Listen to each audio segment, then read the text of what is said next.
How's it going, everyone? It's GadgetsBoy. Welcome to another video. In this one, I'm currently driving the brand new CUPRA Born, but this one with the e-boost.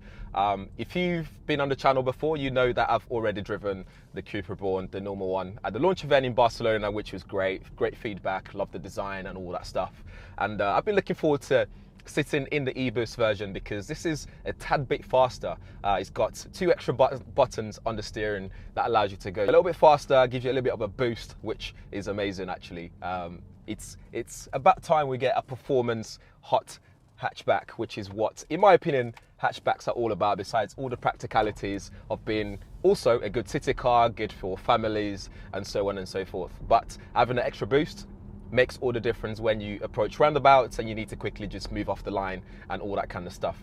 Talking about the design is very similar. It's pretty much the same as the CUPRA Born that we reviewed already, and same underpinning as the Volkswagen ID3, and a lot of people straight away would say that, but that's absolutely normal. It's the same thing, and you just got all the CUPRA styling on this one because it's all about that speed and looking sharp and all that kind of stuff. On the front profile, we get that CUPRA logo on the front, which I really like actually. I like that styling. You got all the bronze sort of color coding all around it. So like the logo, the CUPRA writing on the bonnet, and we get that little bonnet scoop on the front, little ding in there, which is cool. And there we go, boost, CUPRA mode.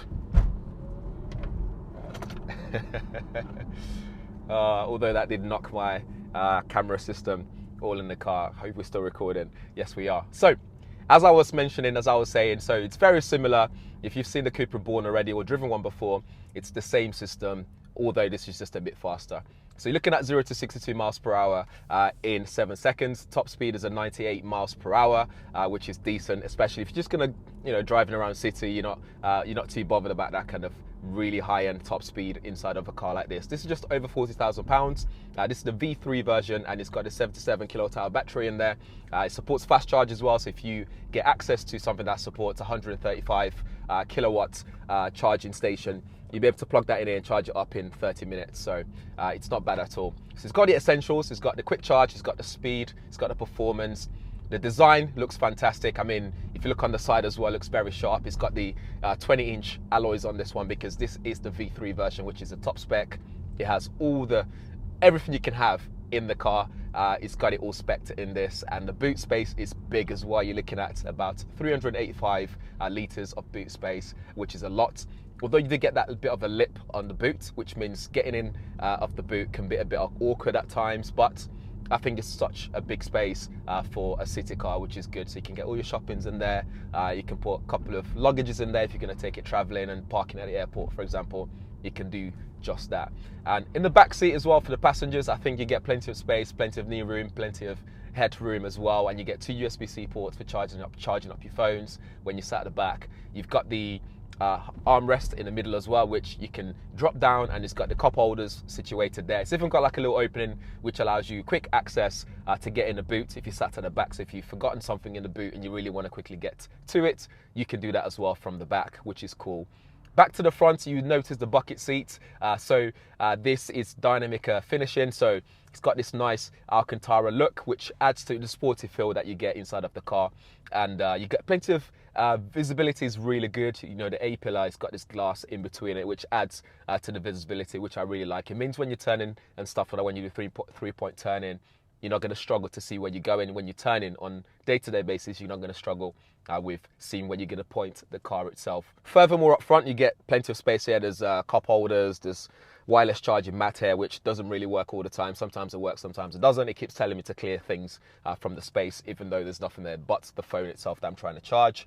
And then on the doors, you got your cup holders there again. You got the CUPRA styling, the bronze look all around the car again. The monitor, we've got 12-inch infotainment system here, a 5-inch instrument cluster. The instrument cluster gives you all the basic information like your speed and battery levels and so on. So it doesn't do too much in terms of options. There's a button on the steering that allows you to change the view, but depending on if you've got the map in the car or if you've got your Apple CarPlay, which this supports as well, and Android Auto, wirelessly and wired, it depends on that. So in terms of what gets shown on the instrument cluster would really depend on that. The gear shifter is a bit different. It's different to what you normally get. It's situated behind the steering wheel, which it blocks your view in terms of actually toggling it. So sometimes you're trying to quickly flick it, you end up pressing the wrong thing or whatever. But it's different. It's stylish in some sense. More on the front, I really like the steering wheel. It's got the flat bottom style, which is cool. Gives it that, you know, sporty look and feel, and also easy access into the front of the car for the driver. So I'm not mad at that at all. One thing I've got issues with is the controls in here. So for example, this is sort of like some sort of touch capacitive controls, which they don't really work all the time. Sometimes you don't know if you need to slide, you don't know if you need to press. You get this little haptic feedback when you do press it, when it does something, but it can be quite awkward to figure out. Same as the infotainment system on the display. It's got the same touch capacitive sort of slide system for the temperature control and volume control. So when you're pressing it, it's just a bit all over the place. I think CUPRA should really work more on making this more intuitive and actually more functional and actually do what it's meant to do. So you don't want to be distracted when you drive in terms of trying to reach and press buttons and the buttons not actually doing what they're meant to be doing. So that's something that I would say CUPRA need to work on. Back to that infotainment system, you've got plenty of options available in terms of safety. You've got front collision warning, you've got lane keep assist. You've even got park assist as well in terms of finding the parking space and helping you go in and out of parking spaces, which I think is futuristic in terms of tech. You know, it's got loads of tech in here, so that's a bonus, added bonus in terms of the kind of tech you get in here. You got head-up display with augmented reality, and then on the infotainment system, you can change different settings like climate control. You can adjust things like your ambient lighting in the car, exterior lighting. I like the way they do the settings, so it's easy to just press the areas you want to change things into, like exterior, interior. You can just tap those areas, swipe across and select different things. It is really a fantastic city car. I mean, you've got plenty of range in here as well, looking at between upwards of 15.6 kilowatt hour per 100 kilometers. So if you're going to be driving it around city, honestly, this will give you a lot of range in this bigger battery option. And that's a really good bonus. That's something I was missing in the ID3 when I had the ID3 for a while as my daily driver.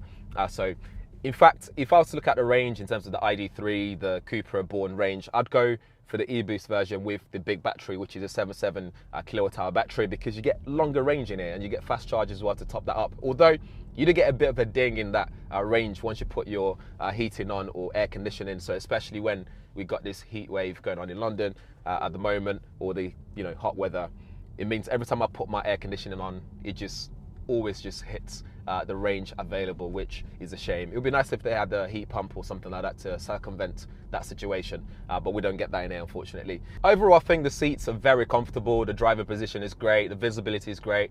Passengers, they won't suffer at all as well in terms of space and comfortability as well. I think what makes this stand out is that CUPRA e-boost option. So on the steering here, we have two buttons available, which are explained. There's something about it as well that I was a bit confused about, because it got two buttons. So one's drive mode and one's CUPRA mode and performance mode. So the drive mode allows you to basically go through the options available like comfort, eco mode and performance and CUPRA mode. But the other button also allows you to do performance and CUPRA mode.